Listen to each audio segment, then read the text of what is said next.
You may remember the last time Telly Savalas was on Montage, I think we all found that he was much more serious than we had imagined.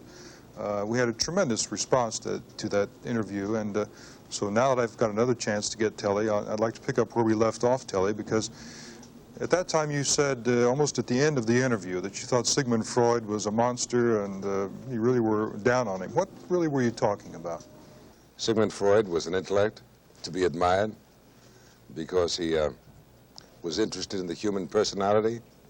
He dwelled into depths that no one else entered. We don't take away from those credentials. We don't take away from the fact that he was a curious, interesting, qualified doctor. But we also must agree that they were intellectual speculations. I resent the fact that they made a so-called science out of it and called it psychology, when all I'm saying is that the genius of Freud died with him. And what followed his death, I find criminal. Well, how is it you're interested in that?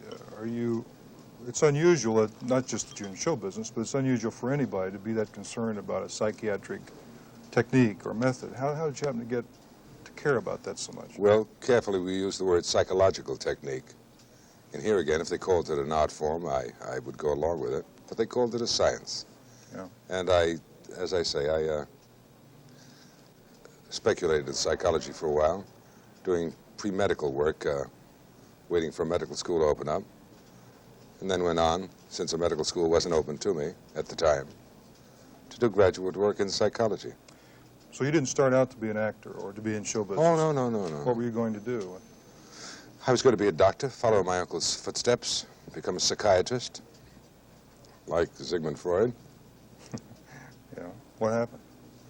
As I say, too many detours in the way. And my discouragement in psychology, finding out that expressions and titles all overlapped each other, and I was dealing in ambiguity rather than with the science. How did you get your first acting job? What were the circumstances that put you I've told this story so many times, Joe, that I feel I shouldn't make it a variation. Okay. Suffice to say, I won't make it a variation, okay, because I'd be playing with the truth.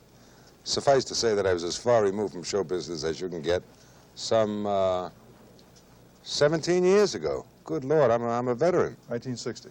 1960. Yeah, well, I was a teacher and I worked for the State Department. I was in news and special events. And someone called me because I knew a lot of foreign actors, and they wanted someone to play a European judge on television. When the guy I had in mind, I couldn't find him, I went and exposed myself to a professional theatrical audition, and to my shock, they offered me the part. So as a total gag, I did it. And I haven't looked back since. Now, those early roles, as I recall, maybe not that one as a judge, you played kind of a psycho-type guy, pretty weird. Dirty Dozen, for example. You were a really weird cat. The tragedy of the times is that fellows like you only remember when I played the bad guy. Well, in the beginning, I know you're a cop now, but my point is, why do you think you were cast that way in the early years? Well, I'll tell you how I was cast in the early years. My first part, I think, was sympathetic in The Birdman of Alcatraz, my first picture. I was a sympathetic criminal, I agree. But then I played a poofy, faggy kind of guy, a millionaire from New England, in a picture called Love is a Ball. I played a psychiatrist in a picture called The Slender Thread. I played a doctor again in a picture called The Interns, and on and on and on. But what people remember is when I played the nut in The Dirty Dozen, where it was a heavy in McKenna's Gold. I wasn't too good in The Greatest Story Ever Told, putting Christ on the cross as Pontius Pilate. But I assure you that the good parts, or more sympathetic characters, outnumber the times I played a heavy. So there. I heard somebody tell a story the other day, and I'm not sure where, and I hesitate to get into it if you can't verify where it came from, but it was about the role of Kojak, that originally there was a dispute about how that character would be. And it ended up being, as it generally is, that you're usually right about everything, but somebody else wanted it to be a little more normal, in that Kojak wasn't always right. You were, like the rest of us, making mistakes. I'd love to see him fall on his face. I really would. I'd love to see him get a chick instead of a gun. I'd love all those things about Kojak. But I don't know, they just don't see it. Well, who's they? I mean, it's your role. You're right. I mean, the part I do play as Kojak, even though it's non-dimensional, is me. Yeah. I just would like to see him become a little more elastic. Now, do you have no more control in that? Can't you say, hey, I don't want to do it that way. I want to be wrong. I want to walk into the captain's office, and he said, you're wrong, Theo. And he said, gee, you're right, I did goof. Yeah, okay. Can you 1977, that's when I'm going to fall on my face, I promise. Okay. Well, I mean, you know what I'm saying. That's I know exactly what you're saying. It's human. Well, why does television seem to demand the unreal? Do people crave perfection that much, do you think, that they want the guy who's always right? I think that whether I'm right or wrong is incidental, Kojak. I don't think the homicide is really what's interesting about Kojak. I believe what's interesting about Kojak would be the characters in the play. My fat brother George, Crocker, the police captain, myself, we're all boys from New York. And we don't have to write any dialogue, and no one's going to tell us how New Yorkers talk. Yeah. So it's that documentary approach which I think has the major appeal. Are you pleased that Kojak has brought you, I guess, your greatest fame? Do you enjoy that fame that's connected with Kojak? These are transient things. I don't. I enjoy them. I'm on a merry-go-round, and it's fun. But when it stops, I'm not going to worry. You know, let's get on to other things. What would that be? Well, I'll go home, take my clippings with me, and tell people how I used to be a movie star. Well, now, come on. Your career is secure in show business for the rest of your life. You don't really think that Kojak's going to end, and that's going to be the end of Telly Savalas, do you? No. All I'm saying is I don't care. I don't want the merry-go-round to stop, of course. Yeah. But I'm not that ego involved where I don't see other values as well. So sometimes I get to be pensive and thoughtful, and I think, how can I take these last 15 or 16 years and impress younger minds or some embryonic talents that want to go ahead and be in show business? I've got a lot to say. Well, how would you say it, other than what you're doing now? Were serious documentaries, you mean, or? No. Dramatic? I mean, someone wants to be an actor or an actress. I wouldn't have them spend 2 or 3 years in schools learning how to act, when I think the key is learning how to be yourself.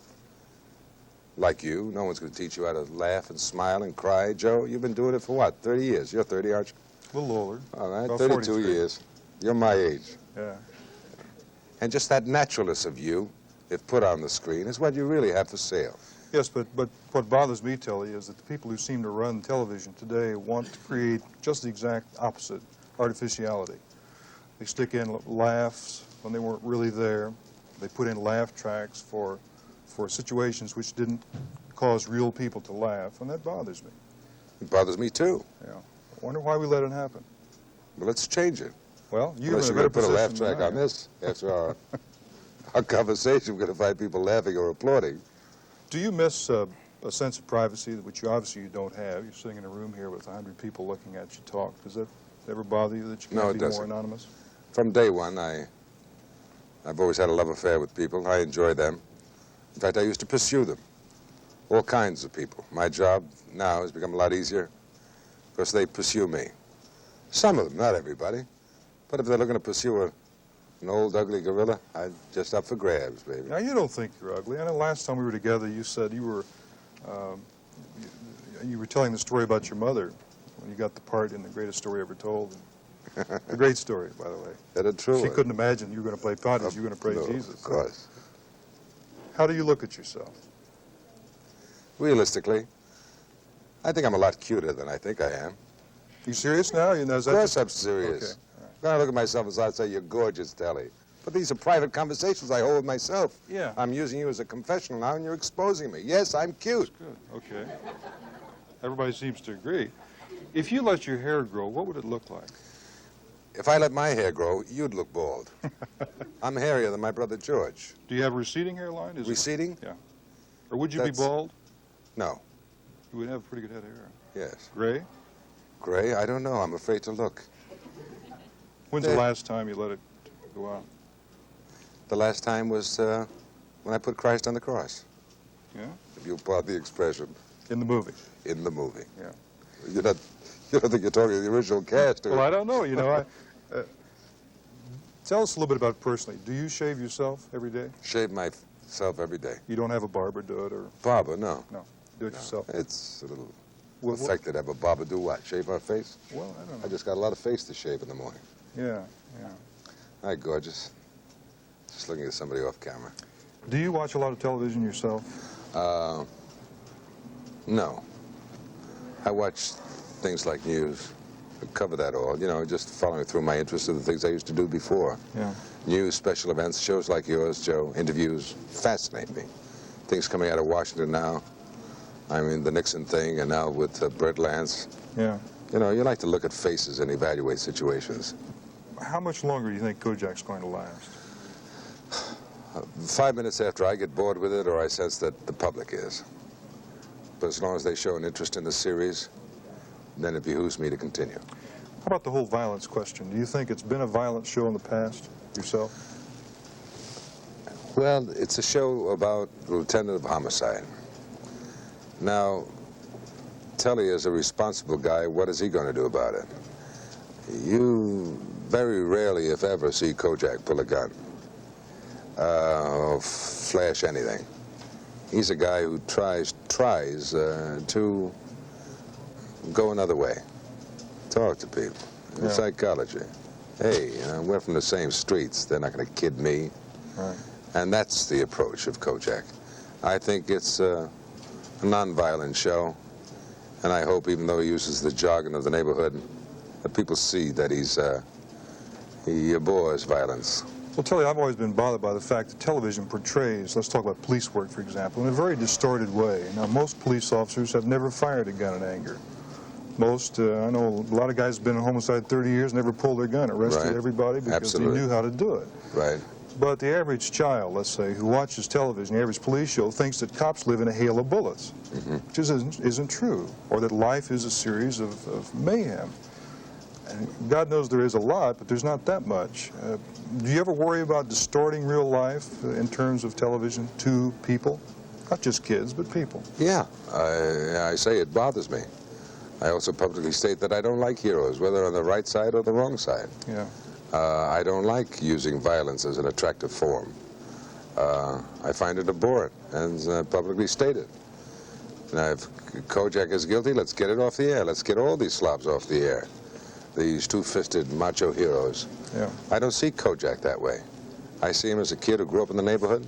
I see him as a kid who used to steal fruit from a corner fruit market, stole a sled. All these things I did as a kid when I was in New York. And who understands life and people and reaching a mature age in his life. He's kind of saying, hey, baby, this is kind of the way to go. Where do you think television's headed in our country? A lot of people are worried about it, claiming it's... And so am I. Yeah. I'd like to see it more educational, more informative. And right away you use words like that and they think, oh, how boring. But it's not. Oh, not at all. Not at all. You know, I like television when it uses strength in areas which are great. You know, in areas of history and world affairs and public events and sports. Right. You know, that immediately is very exciting for me. Right. Well, I think it's in for a vast change, and I think people like you should not just consider you can't be taken seriously. You have a great platform to deal from. You're well known. I think you're respected by most people. I think you should let a little more of your thoughtful side get out. Make sure I'll come to Miami more often and talk with you, okay? Okay, well, anytime you like. Thanks very much, Telly Thank you, Savalas. Joe. I really enjoyed talking to you. You're lovely. You really are. Thank you. Montage will be back in just a moment.